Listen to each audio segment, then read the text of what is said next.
खेसारी लाल यादव के हो का गइल बा भाई आजकल। पहिले लेके खेसारी लाल यादव के गाना नइखे आवत भाई। पीछे दिन खेसारी लाल यादव के गाना आवत रहे एकदम मार्केट में ब्लास्ट चलावा रहे ट्रेंडिंग स्टार खेसारी लाल यादव के भाई। लेकिन आजकल के डेट में खेसारी लाल यादव के खाली कॉमेडियन गाना होता भाई। जैसे पीछे दिन कर गाना ही रहे टिंगे टिंगे टिंगे मन गाना अच्छा बा, लेकिन खेसारी लाल यादव के जलावा भाई उतना नहीं रह बरकरार।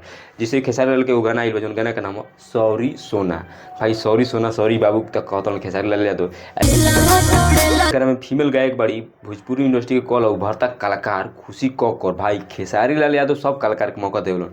फीमेल वर्जन में खेसारी लाल यादव खुशी कक्कर के मौका दिलन। आज खुशी कक्कर के डांका बाजता भोजपुरी इंडस्ट्री में।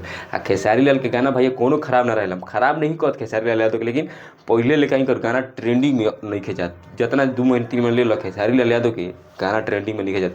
जब से पावर स्टार पवन सिंह से विवाद इनकर खत्म भइल बा उतना इनकर गाना ट्रेंडिंग में नहीं खेजात। जौन की गाना में फिर डांस की है डिम्पल सिंह भाई। खेसारी लाल यादव और डिम्पल सिंह के तो जोड़ी एक पीस लगबे कर रहा, लेकिन पहले पावर स्टार पवन सिंह से इनकर जोड़ी मस्त लागता। लेकिन अब पवन सिंह से इनकर का अनबन हो गई भाई तो हमारा कुछ बुझात नहीं है। लेकिन खेसारी लाल यादव साथे भाई जोड़ी इनकर फिट लगा था। जो टेंगे टेंगे गाना बा 30 मिलियन पहुंच गया। खेसारी लाल यादव कॉमेडी गाना है लेकिन विवाद भइल। खेसारी लाल यादव के बेटी पर गाना गा दिया गई, तो ऐसा ना करे के चाहिए।